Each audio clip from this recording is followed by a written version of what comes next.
નમસ્કાર વિદ્યાર્થી મિત્રો, જ્ઞાન સાગર ક્લાસીસ પાટણમાં દરેક વિદ્યાર્થી મિત્રોનું સ્વાગત છે. ક્રમ કસોટી ચેપ્ટરમાં મિત્રો તમારે લેફ્ટ સાઈડ અને રાઈટ સાઈડ એટલે કે ડાબી બાજુ અને જમણી બાજુના પ્રશ્નો કઈ રીતે લખવા, ઉપર નીચેથી ક્રમ આવી શકે છે, શરૂઆત અંતથી. તો તમારે આ પ્રકારનો જે પ્રશ્ન છે એમાં આપણો પ્રથમ ટોપિક છે કુલ સંખ્યા શોધવી, એના વિશે માહિતી મેળવવાની છે આજે. તો આપણે પહેલા થોડી બેઝિક માહિતી જોઈ લઈએ કે લેફ્ટ સાઈડ એમાં કયા કયા, તો શરૂઆત, પહેલેથી, ડાબી બાજુ, આ બધા ટોપિક તમારે લેફ્ટ સાઈડ એટલે કે આપણે ડાબી બાજુ દર્શાવવાના છે. જ્યારે અંતથી જમણી બાજુ, અંતથી જમણી બાજુ, અંતથી જમણી બાજુ અને નીચેથી આ જે પ્રકારની માહિતી છે તમારે રાઈટ સાઈડ દર્શાવવાની છે, એટલે કે જમણી બાજુ દર્શાવવાની થશે. બરાબર મિત્રો, આજે આપણો કુલ સંખ્યા શોધ, કુલ સંખ્યા શોધવી એટલે મિત્રો તમને આ પ્રકારમાંથી ગમે તે પ્રકારનો પ્રશ્ન આપેલો જ હશે, કોઈ ક્રમ આપેલો હશે, ધારો કે જમણી બાજુથી ક્રમ આપેલો હશે અથવા ડાબી બાજુથી ક્રમ આપેલો હશે. આ જે પ્રશ્ન છે એમાં બે પ્રકારનો ટોપિક આવશે, એક કુલ સંખ્યા શોધવી અથવા જમણી બાજુથી અથવા ડાબી બાજુથી ક્રમ શોધવો. પ્રથમ આપણે એક્ઝામ્પલ જોઈએ કે ઉદાહરણ તરીકે એક હરોળમાં અથર્વનો બંને બાજુથી ક્રમ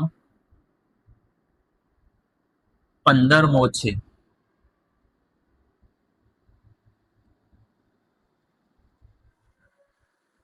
તો હરોળમાં કુલ કેટલા લોકો હશે? મિત્રો આ પ્રકારનો તમારો પ્રશ્ન પૂછાઈ શકે છે. તો શું કીધું, અથર્વનો બંને બાજુથી ક્રમ 15મો છે. પહેલા આપણે આ સિસ્ટમેટિક રીતે પ્રશ્ન કઈ રીતે લખો અને તમારા માટે એક શોર્ટકટ ટીપ પણ આપણે આપશું. તો પહેલા આપણે એની બેઝિક થી પ્રશ્નનો જવાબ લાવીએ. તો આપણું સૂત્ર છે P બરાબર L plus R minus 1. P એટલે ટોટલ, L એટલે 15 પ્લસ રાઈટ બાજુનો પણ 15 માઇનસ 1, 15 15 30 માઇનસ 1. તો ટોટલ આપણો સરવાળો કેટલો આવશે? 29. તો અથર્વનો બંને બાજુ ટોટલ લોકો કેટલા હશે? 29. અને મિત્રો આપણે શોર્ટ કીમાં તમારે સમજવાનું છે, જે તમારે આપેલું છે એના ડબલ કરી દે. ડબલ એટલે કે 15 વત્તા 15 માઇનસ 1, એટલે તમારો જવાબ આવશે 29.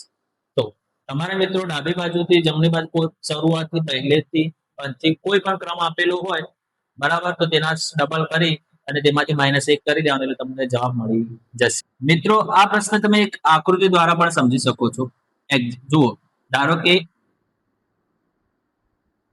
તમે અહીંયા ઉભા છો, અથર્વ ધારો કે અહીંયા છે, બરાબર. આ બાજુ 14 લોકો છે અને અથર્વનું સ્થાન છે, અને આ બાજુ પણ 14 લોકો છે. તો 14 વત્તા 14 28 પ્લસ 1 એટલે 29 લોકો આ હરોળમાં હશે. તો મિત્રો આ પ્રશ્ન આપણે 3 રીતે સોલ્વ કર્યો. એક આપણે એનો સૂત્ર પ્રમાણે, એક શોર્ટકટ રીતે અને બીજું આકૃતિ દ્વારા. તો મિત્રો આમાંથી તમને સૌથી તો શોર્ટ જ તમને માફક આવશે. તો આ રીતે તમે આ પ્રશ્નનો ઉકેલ લાવી શકો છો. ત્યારબાદ આપણે બીજો ટોપિક પણ ભણવાનો છે, જે આપણે નેક્સ્ટ લેક્ચરમાં ભણીશું.